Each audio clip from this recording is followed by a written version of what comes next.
बिस्मिल्लाहिर्रहमानिर्रहीम। आज हम रेस्पिरेटरी सिस्टम इसको एक्सप्लेन कर देंगे। इससे रिलेटेड कुछ टर्म है, यानी उसकी डिफिनीशन, टाइप्स और फेजेस, फिर रेस्पिरेटरी ऑर्गन क्या होता है और उसकी फंक्शन, रेस्पिरेटरी ट्रैक्ट का फंक्शन क्या होता है। सबसे पहले हम इसकी डिफिनीशन इसको एक्सप्लेन कर देंगे। In physiology, respiration is the movement of oxygen from outside environment to the cell within tissue। यानी बाहर जो एनवायरनमेंट है उधर से ऑक्सीजन की एंट्रेंस, कहाँ पे एंट्रेंस? सेल, यानी टिश्यू के अंदर जो सेल है। इधर लंग्स की बात हो रही है, अल्वेलाई की बात हो रही है। And the removal of carbon dioxide in the opposite direction to the environment, यानी उस उधर पे जो कार्बन डाइऑक्साइड है उसकी एग्जिट की बात कर रही है बाहर एनवायरनमेंट को। ये इसकी डिफिनीशन है। अब simple definition, process by which oxygen is taken in mean weather, किधर पे उसकी एंट्रेंस होती है? लंग्स में।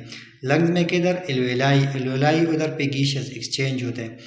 And carbon dioxide is given out, और उधर पे जो कार्बन डाइऑक्साइड की प्रेजेंस होती है यानी मौजूद होती है उसको बाहर की तरफ उसकी एग्जिट की बात करें। अब टाइप्स ऑफ रेस्पिरेशन कौन कौन से होते हैं? एक एक्सटर्नल रेस्पिरेशन होता है, एक इंटरनल रेस्पिरेशन होता है। एक्सटर्नल रेस्पिरेशन क्या होता है? External exchange of respiratory gases. कौन से गैसेस? ऑक्सीजन और कार्बन डाइऑक्साइड की बात हो रही है। Between lungs and blood, lungs और ब्लड के बीच में जो उसकी गैसेस एक्सचेंज होती है उसको हम एक्सटर्नल रेस्पिरेशन का नाम देते हैं। इंटरनल रेस्पिरेशन क्या होता है? Exchange of gases between blood and tissue. अब इंटरनल की बात हो रही है तो हम ब्लड और टिश्यू के बीच में जो गैसेस एक्सचेंज होते हैं उसको हम इंटरनल रेस्पिरेशन का नाम देते हैं। अब उसके फेजेस कौन कौन से? Inspiration, expiration. अब दोनों की कम्बिनेशन से रेस्पिरेटरी साइकिल बनता है। इंस्पायरेशन क्या होता है? इंस्पायरेशन को हम इनहेलेशन भी कहते हैं, यानी inspiration is the movement of air. अब इधर गैसेस है उसकी तरफ इशारा है, यानी oxygen, from the external environment through the air way. अब एयर वे कौन कौन से? अब हमारे जो नॉस्ट्रल है, नेजल कैविटी है, माउथ के through into the alveoli.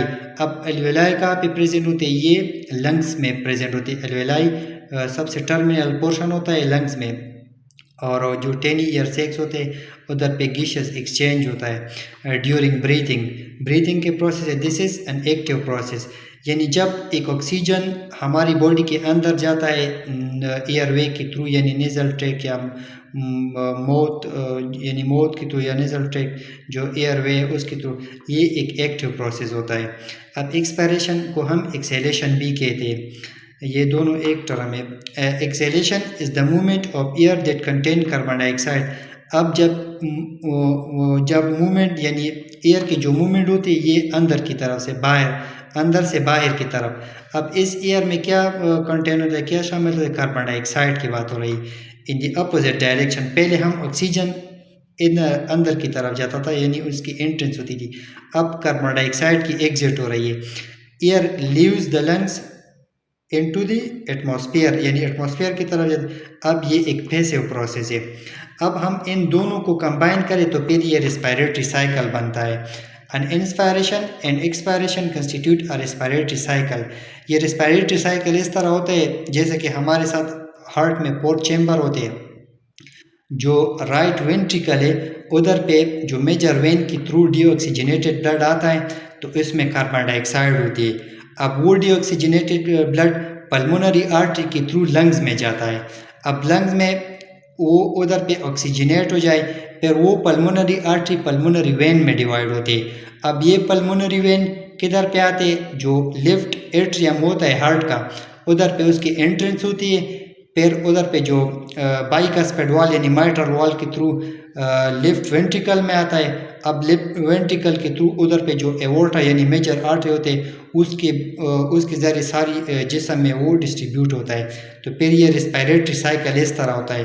Pulmonary artery के थ्रू यानी लेफ्ट यानी राइट वेंट्रिकल से पल्मोनरी आर्टरी के थ्रू लंग में जाता है, फिर उससे लेफ्ट वेंट्रिकल में, फिर लेफ्ट वेंट्रिकल से सारी जिस्म में एवोर्टा के थ्रू डिवाइड होता है। फिर यानी इन दोनों पेजेस को अगर हम मिलाएं, इंस्पायरेशन और एक्सपायरेशन, इन दोनों से रेस्पिरेटरी साइकिल बनता है। N inspiration and expiration constitute a respiratory cycle.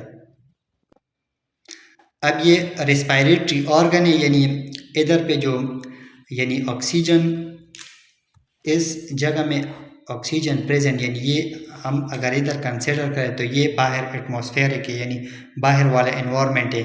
इधर ऑक्सीजन की एंट्रेंस इधर होती है। अब इधर पे जो ऑर्गन है यानी ये नोज़ है, नोज़ यानी नेज़ल कैविटी, ये नेज़ल कैविटी। अब इससे जो नेज़ल कैविटी, अब ये क्या है, ये नेज़ल कैविटी है और ये ट्रीकिया है। ये कौन सा, ये ट्रीकिया, ट्रीकिया है। ये फेरिंग्स है, लेरिंग्स, ट्रीकिया, ब्रोंकाई, ब्रोंक्यूल्स, डायफ्राम है इधर पे। ये क्या है, इसमें मेजर 2 वे होते हैं, एक अपर रेस्पिरेटरी ट्रैक होता है, एक लोअर रेस्पिरेटरी ट्रैक होता है। अब ये पेरिंग्स में आता है नेज़ल कैविटी, ये पेरिंग्स है और ये लेरिंग्स है। नेज़ल कैविटी यानी नोज़ की जो एरिया है, नोस्ट्रल, नेज़ल कैविटी, फिर उसके बाद पेरिंग्स आता है और फिर लेरिंग्स, लेरिंग्स में एक इधर पे वोकल कार्ड, यानी वोकल कार्ड जो इधर पे एयर की एंट्रेंस होती है, तो फिर इसमें वाइब्रेशन प्रोड्यूस होता है, तो इससे साउंड प्रोड्यूस होती है। अब ये जो मेजर वाइंड 5 इसको कहते हैं ट्रेकिया। अब ये ट्रेकिया उसकी यानी लंग्स में उसकी एंट्रेंस होती है, तो फिर ये 2 ट्यूब में डिवाइड होते हैं। हम उसको ब्रोंकाई का नाम देते हैं, एक को ब्रोंकस का नाम देते हैं, यानी ये ब्रोंकाई। अब ये ट्यूब जब लंग्स के अंदर जाते हैं तो फिर ये ब्रोंक्यूल्स में डिवाइड होती है, यानी और ट्यूब में उसकी डिवीजन होती है, इसको हम ब्रोंक्यूल्स का नाम देते हैं, ब्रोंक्यूल्स। अब इस ब्रोंक्यूल्स के जो सबसे लास्ट पोर्शन है उधर पे टेनी ईयर सैक्स होते हैं, जिधर पे गैसियस एक्सचेंज होते हैं, उसको हम एल्यूलाई का नाम देते हैं। उसके जो लोअर पोर्शन है उधर पे एक डायफ्राम यानी ब्रीथिंग मसल होते हैं, इधर हम उसको डायफ्राम का नाम देते हैं, डायफ्राम। यानी मैंने आपको बताया कि जो रिस्पायरेटरी ट्रैक है उसको हम अपर रिस्पायरेटरी ट्रैक और लोअर रिस्पायरेटरी ट्रैक में हमने उसको डिवाइड कर दिया है। यानी जो नोज़ है इधर, ये नोज़ जो ऊपर पोर्शन है, फिर पेरिंग्स उसमें आता है।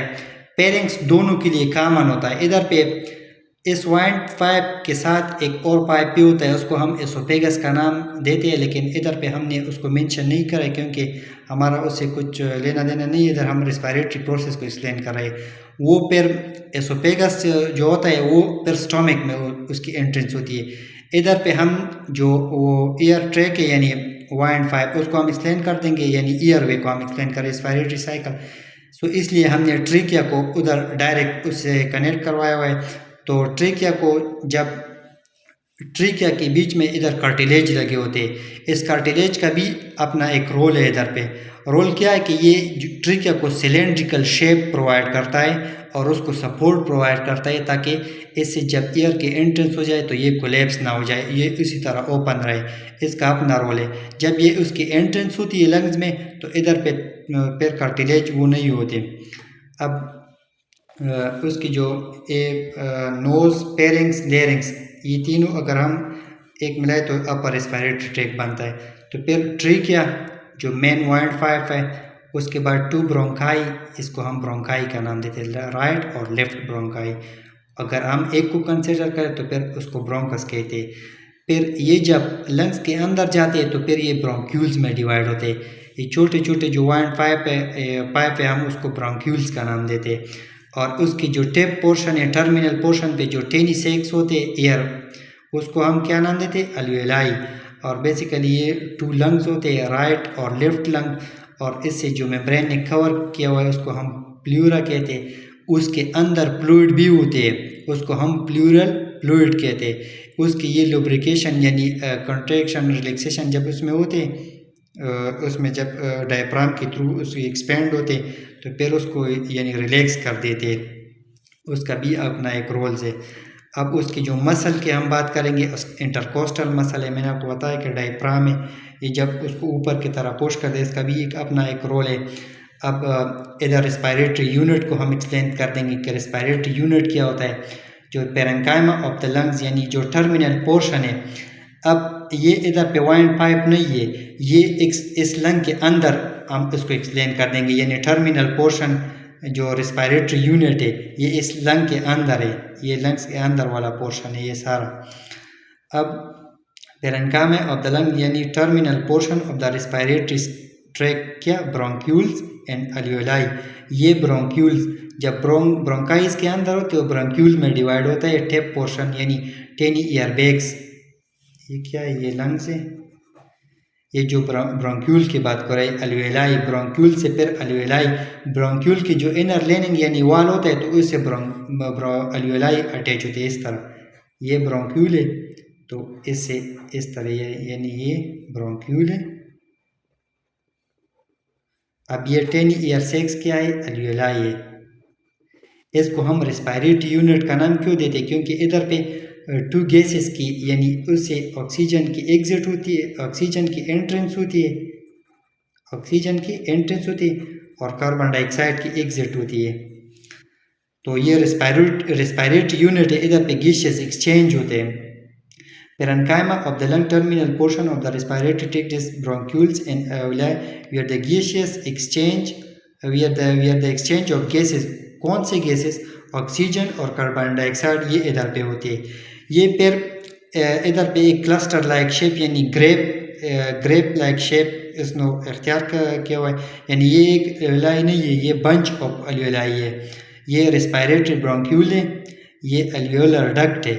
इसको हम क्या नाम देते, एल्वियोलर डक्ट। ये इसको हम एल्वियोलर डक्ट भी कहते हैं। इधर पे गैसियस एक्सचेंज इधर पे होते हैं। फिर रेस्पिरेटरी मेम्ब्रेन क्या होता है, membrane through which exchange of gases occur between alveoli and blood. फिर ये इधर पे जो एल्वियोलाई होते हैं इसके राउंड जो कैपिलरीज ब्लड है उसके माबेन जो गैसियस एक्सचेंज होता है इसको हम क्या, रेस्पिरेटरी मेम्ब्रेन का नाम देते हैं।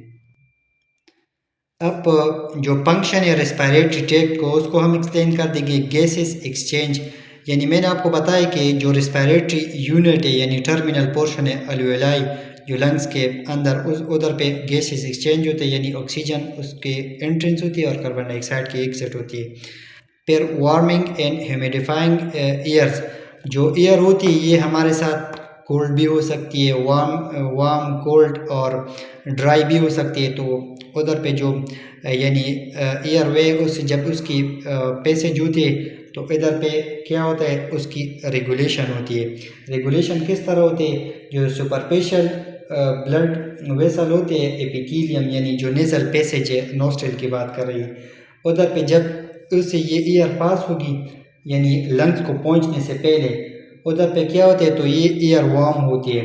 अब क्योंकि ये चिल्ड एयर है ये तो लंग्स के अंदर जा नहीं सकती, उधर पे ये डिजीज़ कंडीशन प्रोवाइड करती है जब ये कूल्ड कंडीशन में होगी। अगर ये हॉट कंडीशन में होगी तो हॉट कंडीशन में क्या होती है, इधर पे पेंटिंग का प्रोसेस होता है। यानी जब ये रैपिड मूवमेंट होता है ड्यूरिंग पेंटिंग इंक्रीज एवापोरेशन, उधर पे जो नोस्ट्रल के अंदर जो एयर की लेनिंग होती है यानी उससे एवापोरेशन होते हैं यानी fluid from the lining of the respiratory passage, यानी जब माउथ और रेस्पिरेटरी ट्रैक्ट से उसकी पैसेज होती है तो फिर उधर से उससे एवापोरेशन होती है यानी ये हॉट कंडीशन में। तो जब इससे एवापोरेशन है तो एयर ये कूल्ड होगी तो फिर उसकी एंट्रेंस होगी। इस तरीके से यानी ये क्या होती है, ये बॉडी टेम्परेचर उसकी रेगुलेशन होती है। वार्मिंग ह्यूमिडिफाइंग यानी जो एयर ड्राई होते हैं उसको ह्यूमिडिटी प्रोवाइड करती है यानी ह्यूमिड कंडीशन। अब ओल्फैक्शन क्या होता है, ओल्फैक्शन जो सेंस ऑफ स्मेल एक रिसेप्टर होते हैं जो नेजल यानी नोस्ट्रिल के अंदर। अब वोकलाइजेशन यानी स्पीच में कैसे ये रोल प्ले करते हैं, इस तरह प्ले करते हैं जो लेरिंग्स होता है इधर पे वोकल कार्ड होता है, जब इससे ईयर की पैसेज होती है तो इधर पे वाइब्रेशन प्रोड्यूस होते हैं तो फिर वाइब्रेशन से साउंड प्रोड्यूस होते हैं। अब प्रिवेंशन ऑफ डस्ट पार्टिकल से कैसे प्रिवेंट होते हैं, या तो नेजल कैविटी होते हैं, इधर जो नेजल कैविटी होते हैं ये इधर पे सीलिया होते हैं उसमें या डस्ट पार्टिकल ट्रैप होते हैं, या इधर पे जो एल्वियोलाई के जब इससे गुजर जाते हैं तो फिर अंदर एल्वियोलाई में मैक्रोपेजेस होते हैं तो फिर वो उसको यानी उसकी किल करा देते हैं। इधर पे उसका अपना एक डिफेंस मैकेनिज़्म होता है लंग्स का। अब ये दोनों रिफ्लेक्स एक्शन है। जब इसमें यानी डस्ट पार्टिकल एंटर हो जाए तो या कब रिफ्लेक्स एक्शन के थ्रू उसके एग्जिट बाहर होते या स्नीजिंग, इस तरह के इम्यून रिस्पॉन्स उसको शो करा देते। फिर बॉडी टेम्परेचर को, तो फिर डिफेंस मैकेनिज़्म को मैंने आपको बताया कि डिफेंस मैकेनिज़्म इसमें मैक्रोपेजेस होते हैं। अब मैक्रोपेजेस चूँकि बोन मेरो में उसकी प्रोडक्शन होती है वो मैक्रोपेजेस की, यानी उधर पे तो फिर उसमें जो लंग्स के अंदर भी होते हैं वो भी उसमें कंसिडर होते हैं। तो इसके थ्रू जो माइक्रोब होते हैं, बैक्टीरिया, उसको किल करा देते हैं। तो फिर इसी तरीके से जो लंग्स बॉडी के डिफेंस मैकेनिज़्म में अहम रोल प्ले करते थे। मैंने आपको सारा रेस्पिरेटरी जो सिस्टम है वो एक्सप्लेन करा है। जो रेस्पिरेटरी यानी ऑक्सीजन के एंट्रेंस, कार्बन डाइऑक्साइड की एग्ज़िट। अब फिर हमने उसकी जो टाइप्स भी एक्सप्लेन कर दी, फेज एक्सप्लेन के, इंस्पायरेशन एक्सपायरेशन, दोनों की कंबाइनिंग। जो अब अगर दोनों की कंबाइन कराए तो फिर हम इसको रेस्पिरेटरी साइकिल का नाम देते हैं। फिर हमने उससे रिलेटेड जो उसके ऑर्गन्स है वो हमने एक्सप्लेन की। फिर जो रेस्पिरेटरी ट्रैक है उसको हमने दो मेजर ट्रैक में, यानी अपर रेस्पिरेटरी ट्रैक और लोअर। अपर में जो नोज, फेरिंक्स, लेरिंक्स, ये तीनों आते हैं अपर रेस्पिरेटरी ट्रैक में।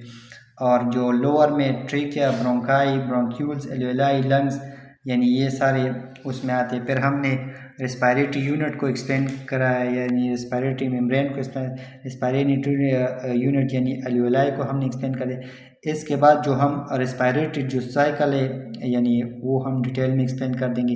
फिर इससे रिलेटेड जो डिजीज़ है उसको हम एक्सप्लेन कर देंगे। और इससे रिलेटेड अगर हम MCQs भी उसको हम भी इससे रिलेटेड जो भी वो भी इंशाल्लाह हम एक्सप्लेन कर देंगे।